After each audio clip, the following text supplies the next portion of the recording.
Hello out there. Thank you for stopping by and welcome to another session on how money works.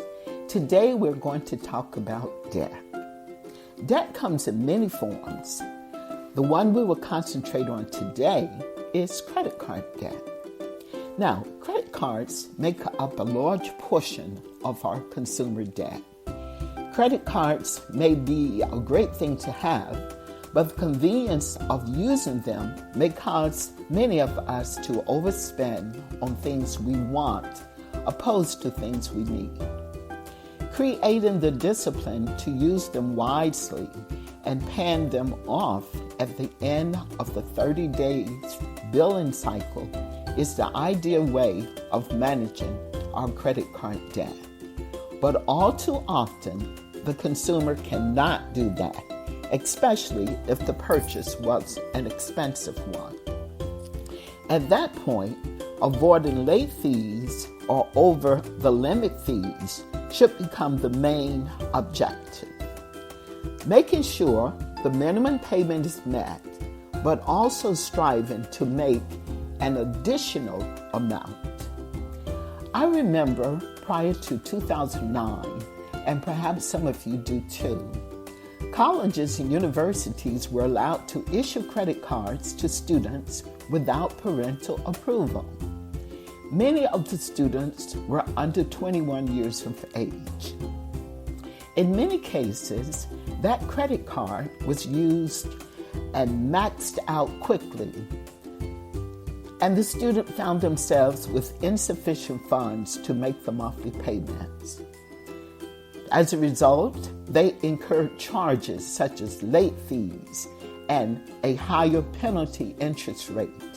And eventually, the account was charged off and sent to a collection agency. Now, that student starts receiving threatening letters and phone calls demanding payment. The credit score is also negatively affected. The student continues to be sought after by the collection company until the statute of limitation expires. In some states, that could be as long as 4 years. Upon graduation, the student, armed with that hard-earned degree, enters into the real world. They soon discover that good credit scores play a large factor in their consumer needs. There are huge disadvantages awaiting them due to their poor credit scores. One of the disappointment they learned is that they become too big of a risk to lenders. They will pay more for their loans. Their insurance premiums on automobiles may be higher. They may miss out on career opportunities because the employers may look upon them as high risk or not having the integrity of the individual they want to represent their company. They may have a harder time renting an apartment.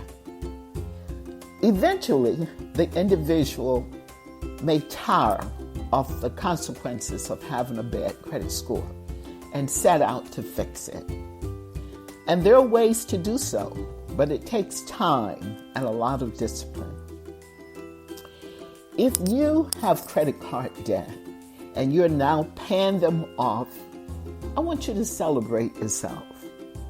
But I want to place some emphasis on something that I want you to remember. Don't make the mistake of closing down a credit card account once you pay it off. Your goal should be to have a credit limit ratio of under 30%. Let's say you have 5 credit cards. Each have a $2,000 credit limit, and you have maxed them out, and now you owe $10,000. You have a 100% debit to credit ratio.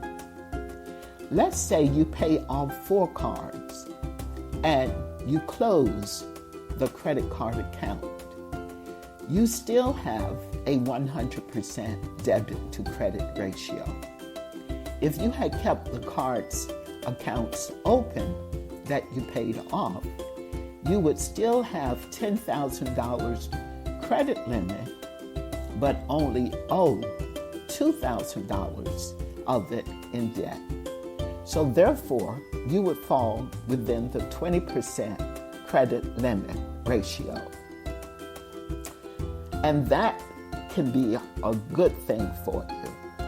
So instead of closing the credit card accounts, just put the cards away. Cut the cards up if you don't want to be tempted, but keep those accounts open for a while. And you will soon discover that you know a lot more about how money works. Let me leave you with a saying that the Bible has concerning money. In Proverbs 22:7, it speaks of the borrower becoming a slave to the lender. So let's remember, we don't want to become a slave. So continue to learn how money works so you can avoid the bad habits of spending. Thank you so much, and I look forward to talking to you again.